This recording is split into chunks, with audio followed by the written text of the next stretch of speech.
अस्सलामुअलैकुम, welcome back to Future Dimensions 360। जैसा कि आप जानते हैं कि हमारे लास्ट ट्यूटोरियल में हमने सीखा था यूज स्टेट हुक को प्रीवियस स्टेट के ऊपर डिपेंडेंट वैल्यूज से कैसे अपडेट किया जाता है। तो आज के इस ट्यूटोरियल में हम सेम यूज स्टेट हुक को देखेंगे, बट सीखेंगे कि यूज स्टेट हुक में या स्टेट हुक में ऑब्जेक्ट के साथ कैसे डील किया जाता है, आप ऑब्जेक्ट्स को कैसे सेव कर सकते हैं।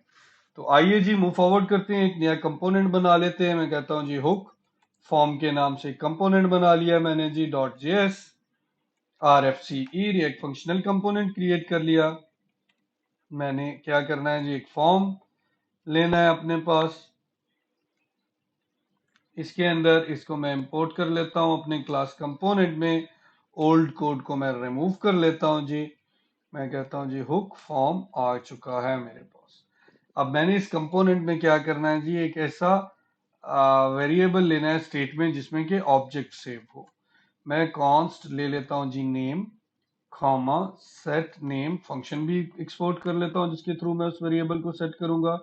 इसके थ्रू यूज स्टेट हुक के थ्रू इसके अंदर अब मैं ऑब्जेक्ट को पास करूंगा जी। नॉर्मली हम क्या कर रहे हैं, नंबर्स पास कर रहे थे, अब की बार हम इसमें ऑब्जेक्ट पास करेंगे। ऑब्जेक्ट का फर्स्ट नेम मैं दे देता हूं जी एम्प्टी स्ट्रिंग, लास्ट नेम भी मैं दे देता हूं जी एम्प्टी स्ट्रिंग। आपने ये देख लिया होगा जी अब कि आप स्टेट के अंदर एज ए पैरामीटर किसी किस्म का डेटा भी पास करवा सकते हैं। आइदर इट्स इंटीजर, या तो वो इंटीजर हो सकता है, फ्लोट हो सकता है, बुलियन हो सकता है, object, JSONs, arrays, any kind of data. आपने कोई भी डेटा सेटअप करना है स्टेट में, आप उसको स्टेट के अंदर पास करवा सकते हैं। वो आपके पास स्टेट के वेरिएबल में सेट हो जाएगा और आपको एक मेथड दे देगा जिसके थ्रू आप उस डेटा को लेटर ऑन मैनिपुलेट भी कर सकते हैं। अब हमने क्या करना है जी, हमने यहाँ पे दो इनपुट फील्ड बना लेने हैं जिनके थ्रू हम फर्स्ट नेम लास्ट नेम को सेट भी कर सकें। ठीक है जी, पहला दोनों की टाइप में रख देता हूं जी टेक्स्ट, और वैल्यू में दे देता हूं दोनों में फर्स्ट नेम डॉट, पहले को दे देता हूं जी फर्स्ट नेम और दूसरे वाले इनपुट फील्ड को मैं दे दूंगा जी लास्ट नेम। ठीक हो गया। नीचे में H1 टैग लगा लेता हूं जी, फर्स्ट नेम इज, मैं कहता हूं जी name dot first name. Similarly last name भी ऐसे कर लेते हैं जी, last name is last name. Save कर लिया हमने। अब ब्राउजर में चले गए तो ये देखिए जी, अब मैं यहाँ पे जो वैल्यूज लिखूंगा वो यहाँ पे आनी चाहिए। अगर हम अपना पुराना नॉलेज रिकॉल करें तो पुराने नॉलेज में हम क्या कर रहे थे जी, पुराने नॉलेज में हम ऑन चेंज यानी कि सेट स्टेट को ऑन क्लिक इवेंट पे यूज कर रहे थे। तो अब यहाँ पे हम ऑन चेंज के इवेंट को यूज कर लेंगे। उसके अंदर हम क्या करेंगे जी, ई को कैप्चर कर लेंगे इवेंट को जिसके थ्रू हम उस वैल्यू को गेट भी कर सकें। एरो फंक्शन हम कहते हैं जी सेट नेम। आप पहले वाले में हम फर्स्ट नेम को सेट कर रहे हैं तो हम फर्स्ट नेम को सेट करवा देते हैं जी e dot current target dot value.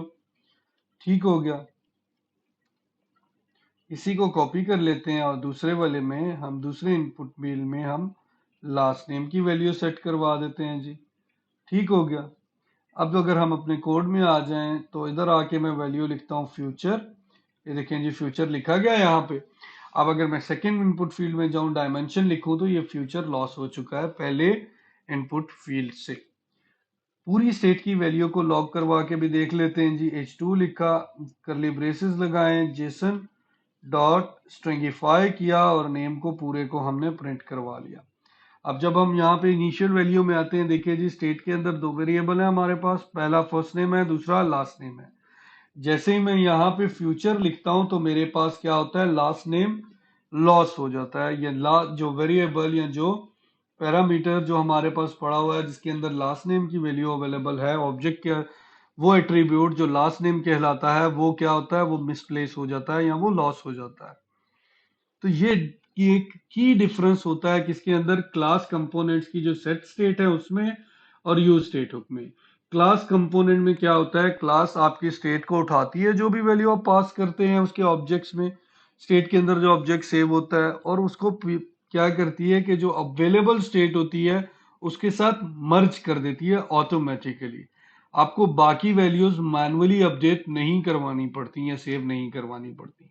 जबकि हुक्स में क्या होता है, आपको बाकी वैल्यूज को मैनुअली पास करना होता है स्टेट के अंदर सारी को, जब भी आप अपडेट करें।